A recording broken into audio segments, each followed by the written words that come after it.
Hello everybody, welcome back to the Texas Reloading Room. My name is Justin, and today got a bit of an interesting project for this shenanigans. We're going to take this pistol, it's a 6-hour P320. We're going to put this extended barrel in it, and we're going to fit this compensator to that pistol.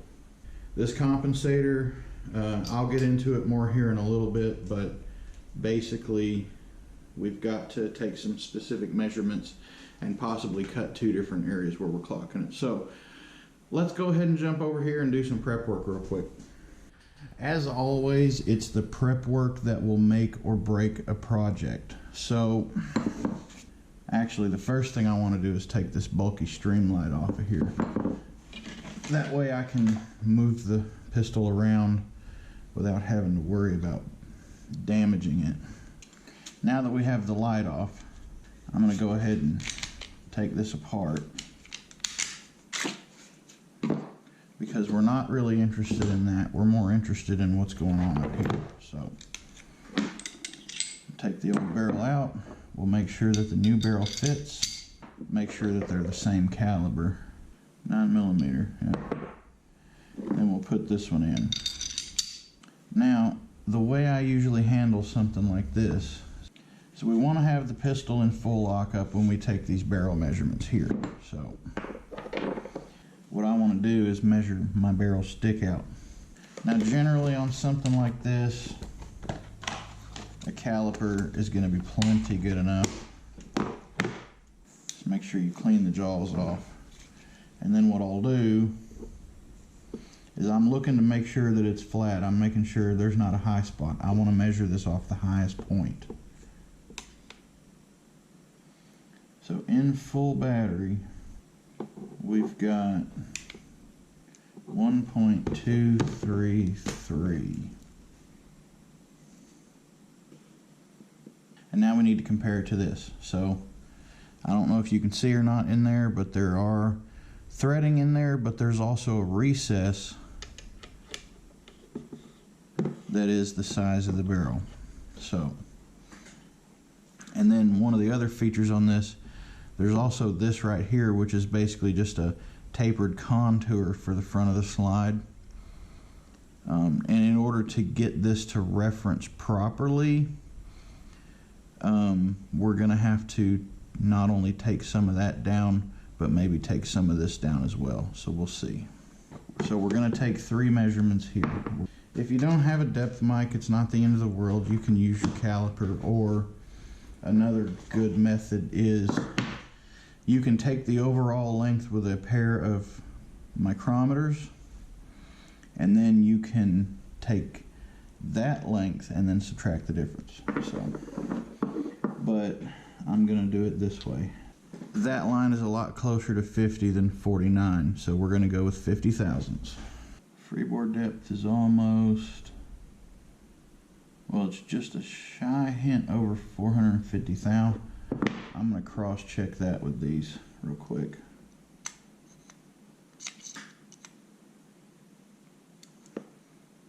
Yeah, so I'm going to trust my depth mic.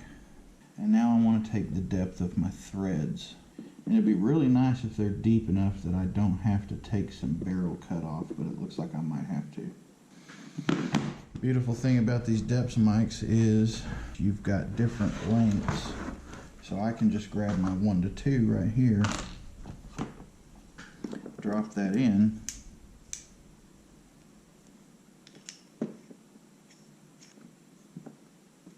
and there we go. Now instead of reading 0 to 1, this will read 1 to 2. 1.016. And I'm sure that I've said it before. When you're done with your tool, put it away. So we have 1.233 of barrel stick out beyond the slide, and a maximum depth of 1.016 inside the compensator. So we cannot go any further than that. Now I'm going to tell you why we're going to actually cut this shorter. So we may end up doing this to actually like probably 0.9 or even 0.85, just because in order to get this to, so let's say we cut this down to exactly 1.016 and then we thread the difference. So let's take that difference real quick and I'll be able to tell you exactly how much threading we have on the end of this thing. 1.016 minus 5. So we've got just a hair over ½ an inch of thread on this thing. I may go ahead and thread it a little bit further than that just to have some safety margin. But let's say we cut this off at exactly 1.016 and we threaded 0.516 of it. Well, once we get this on here, that compensator might actually be canted a little bit in one direction or the other. And the reason that that's not a good thing is because this needs to be exactly on spot. So I'm gonna think we'll probably cut this to about 850, and that way we can trim off the back here just a little bit to make this seat a little bit more flush. So okay, so actually what I'm going to do is I'm going to go ahead and prep the barrel and then see how this fits on, and after that we can decide what we want to do. There is the possibility of using, you know, like a really small shim in there or something like that to adjust the clocking some. This right here, that 450 thousandths measurement we were talking about, that is going to determine how far back this sits. And if we have to add a tiny bit of material to it, that's fine, but we're not going to be able to take any material away from it, because if we take material away from it, that's going to push the slide just enough back that it might not go into battery. So we got to watch that number. So we might even cut that just a hair long. We might even cut that at like 455 or 460. So first thing we need to do anytime we're working on something like this is to obviously select the right chuck, but then we have to indicate it in. And for indicating barrels for threading, I always use a pin. We're going to indicate this. This is a 347 gauge pin, and if you're familiar with ballistics at all, bullet diameter on a 9mm is 355. So we've got about 8 thou that's being squeezed down, and that's what imparts that rifling onto the bullet. This is the tightest pin I can get in here, and we're going to indicate on that pin. So let me get my gauge set up. Take it out of gear.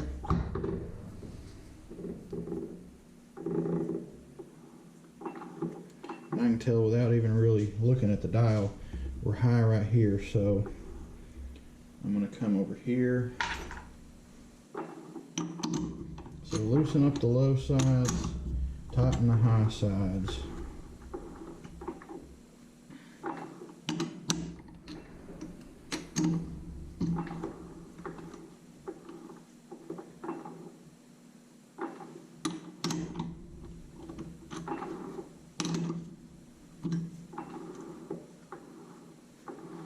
So we're down to about 1. So I'm going to find the high side right here and just snug it. And the closer you get to 0, the more maddening it can be. So looks like both of these are high. So I don't know if you can see my gauge, but so I'll back it off here, put it back in. We're going to go to 0. Actually, let's 0 right here. Okay.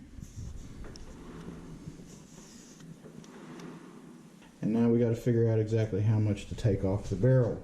We want the length of that rifling here. So let's say the length of that rifling is going to be 1.016 minus 0.450.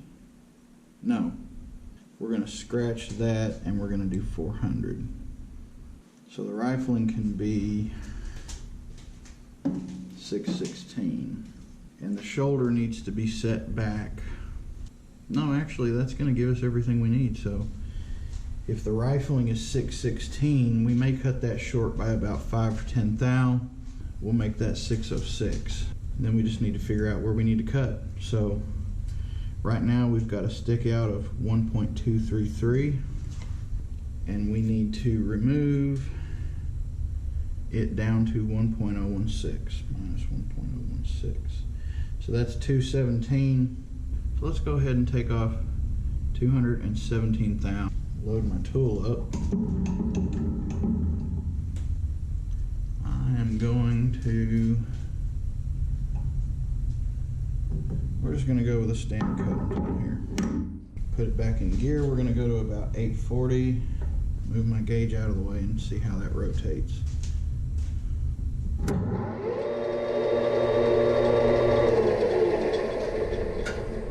And we will touch this off.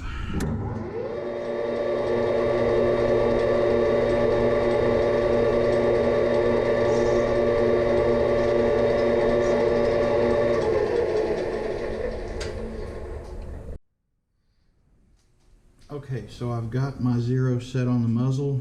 I've got my 0 set on my gauge. We're going to take 217 thousandths off of this, and then we're going to cut a new crown on it. So.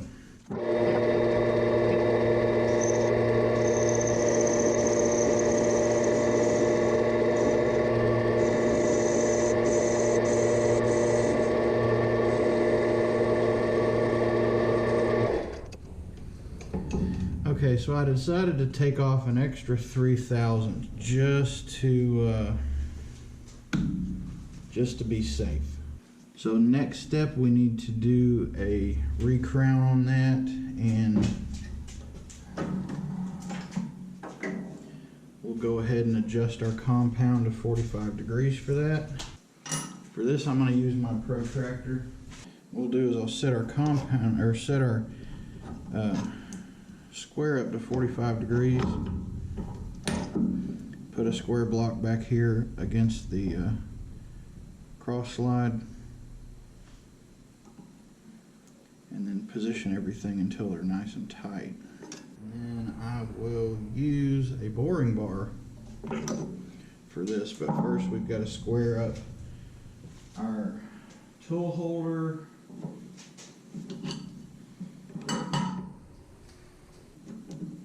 And I know square it up against the work.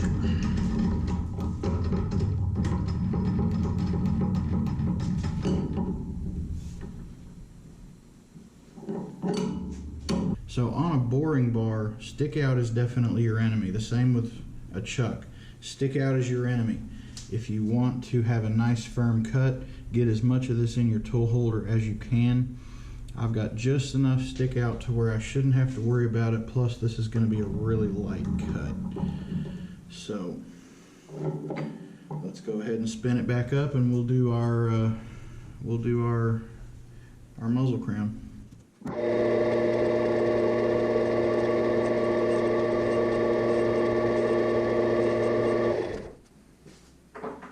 Now I want to compare that with the original barrel here.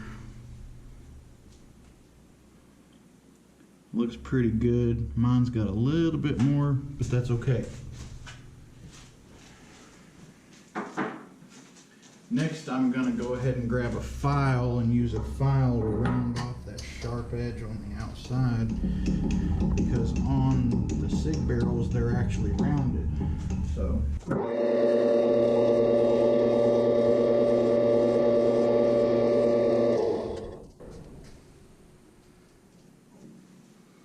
yeah, that looks good. Now we're going to have to take this OD down just a tad. So the next step, we need to calculate our thread pitch, or not our thread pitch, but how far the threads need to be cut in.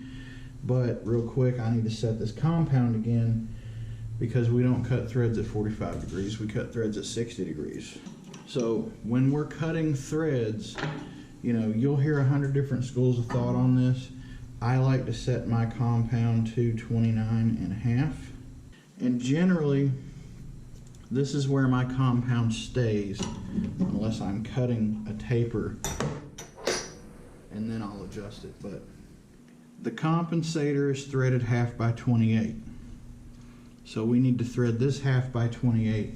And the calculations that I've done means that our shoulder needs to be a maximum of 566 thousandths from the end of this muzzle.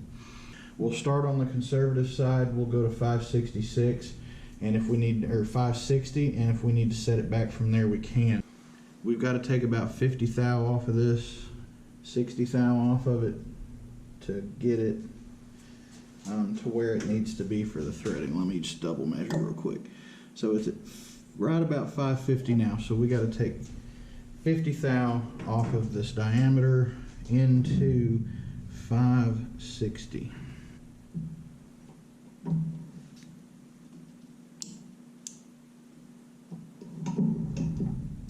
That could be a problem. Let's see if the lathe will run. The lathe will run, so apparently I have a short in my tube, so we'll just have to do this without the light. And I'll have to look at that.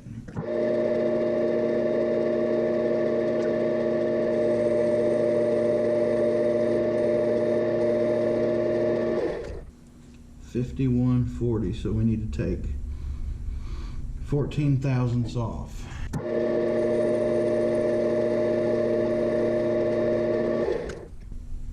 Measure again.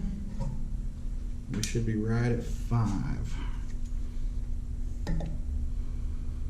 Yep, 5,000, 500 thousandths, 499.5 tenths. And generally on a 1/2 by 28, I cut a thread relief that's about 40 thou deep. Change my speed. We're going to go down to 300.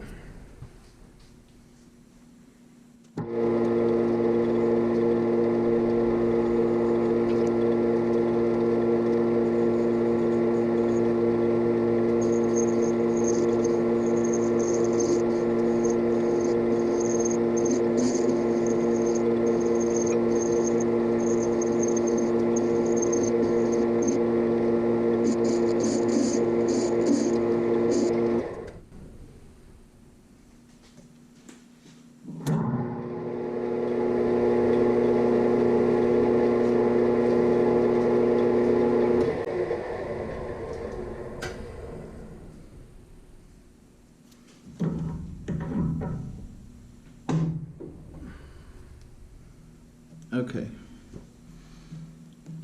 so next step, I'm going to round off that edge again.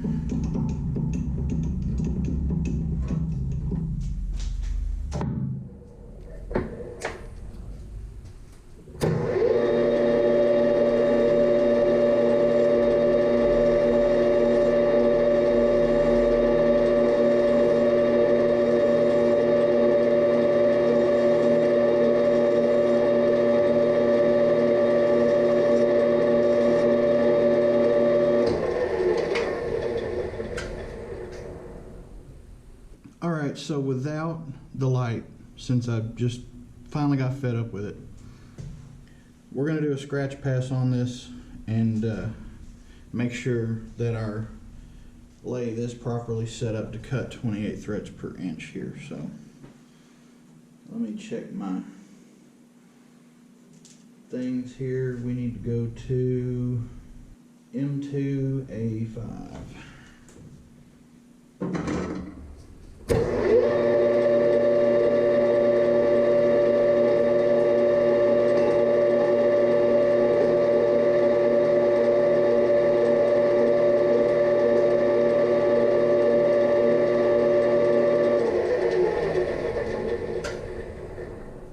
Cut them a lot slower than that.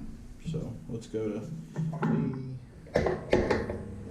So now what we'll do is we'll run a scratch pass, and once I lock this nut in, I've got a thread dial over here, but I don't trust it. So I'm gonna keep my half nut locked in until we're done with the threading. So when I get here, I'm gonna stop it with the foot, back it out 100, and then run the lathe in reverse.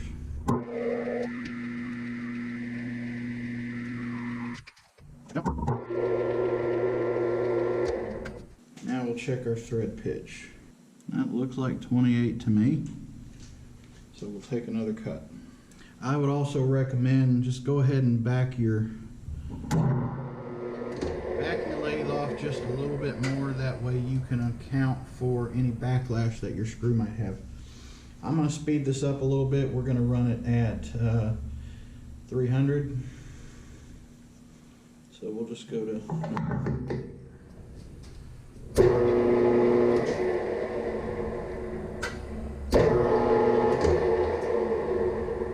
move the cross slide back in, and then right here, and we'll put some cutting fluid on it.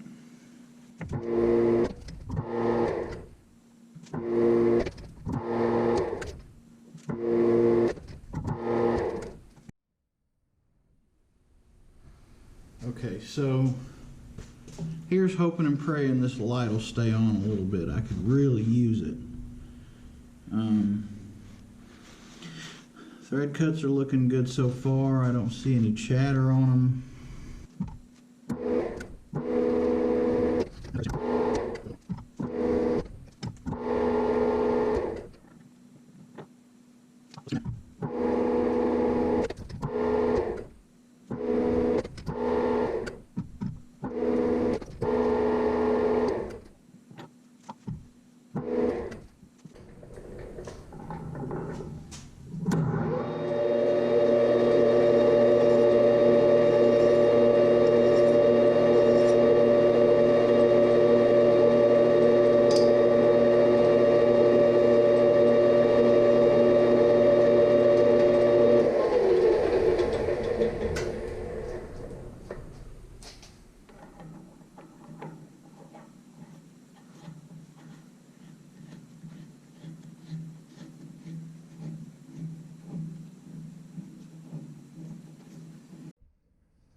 So now that the threads are finished, we can start fitting this thing and see how it's going to work. So I'm not really optimistic that it's going to be perfect on the first go. We're probably going to have to take some material off somewhere. Just tighten it till it quits.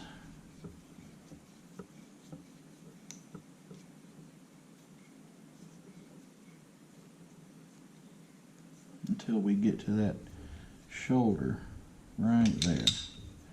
Now, as you can see, we're going to have to take a little bit off. Now, do we take it off the end of the thread? That's a possibility, because we don't need it to move much. That was what, about right there maybe? Okay. I want to show you guys some more really cool math that a lot of people don't even think about in these situations. So we've got, that's about, you know, not quite 90, I'd say somewhere between 60 and 75 degrees that this thing needs to move. Now if we take our thread, which is 28 TPI, that's threads per inch, 28 threads per inch, if we divide 1 by 28, we get approximately 0.0357 on one turn. Okay, so we multiply that times 28, almost exactly 1. So now we need to divide that by degrees. So 0.0357 divided by 360 means each degree, 1 degree equals 0.00009, which is like minuscule. You don't have an instrument in your shop probably that'll measure that. But if we take 65 degrees and multiply that, then that tells us that we need to move 0.0064. So that right there will tell you how much material you need to take off the thread to move it that amount. And there's different ways to do this. So here's a 1/2 inch end mill.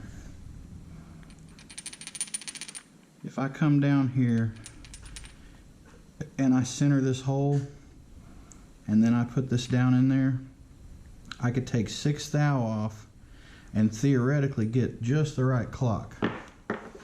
So that's what I'm going to do. I am going to leave that shoulder intact, but I'm going to bump the thread down about 6 thou. Basically what I've done here is I have set this up in my vise and I have indicated on this inside here, and I've got that to within 1/2 thousandth. So we're going to be able to leave that shoulder in there no problem. What I need to do is I need to run this down until it hits that second shoulder where the thread starts. So it's going to be about right here. So I'm going to 0 there, and then I'm going to turn the mill on and I'm going to listen for this to start cutting, and we're going to take right about, let's see, I determined it was actually 63 degrees. So we're going to take off right about 5.5 thousandths, which should be pretty easy. This will read to 1/2 thou here, and we'll do that. So let me slow this down and get it going.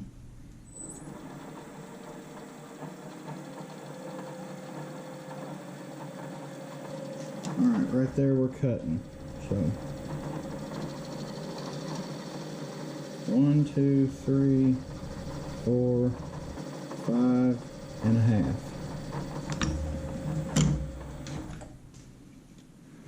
Now let's see how that does. Downside is if it's not right, I got to set it up again, but we'll worry about that when we get to it. So I did a little bit more work off camera. Figured it would have bored you guys. What I ended up doing was having to push that shoulder just a little bit further back, and fortunately Agency put set screws on either side of this, so you can do an installation where it's not that difficult to take off. Me personally, I'm using some medium strength Loctite on this as well as the set screws, so it should hold it in place just fine. The downside is if you want to take the barrel out of the gun, you've got to take this off. So you don't want to use anything permanent. But it was definitely an interesting job. For the most part, I think it was an enjoyable thing to work on. I was here a little bit longer than I planned. I didn't think it would take more than a couple of hours. This one's actually taken me about 3.5 hours. So I've missed the window for lunch, but the restaurants don't close at 3 o'clock. So I'm going to leave the shop here and get out there and get some lunch. And I'm thinking the next video that I do next week, we're going to finally get around to building that spider that I was talking about to hold barrels with. Because I've got a piece of piping here and I've got some brass screws. And this will basically, I put this in my chuck and this will act like 2 chucks. So one of these days we'll get around to doing that. I've been swamped with a lot of work. I've still got some more machining jobs to do, but you know, we're getting a real good feel. Things are moving along quite nicely in the shop. But if there's anything you guys would like to see me talk about or do, show you, let me know in the comments box below. As always, thank you for watching the video. Subscribe to the channel if you haven't, and give me a thumbs up. My name is Justin, and I'll see you in the next video.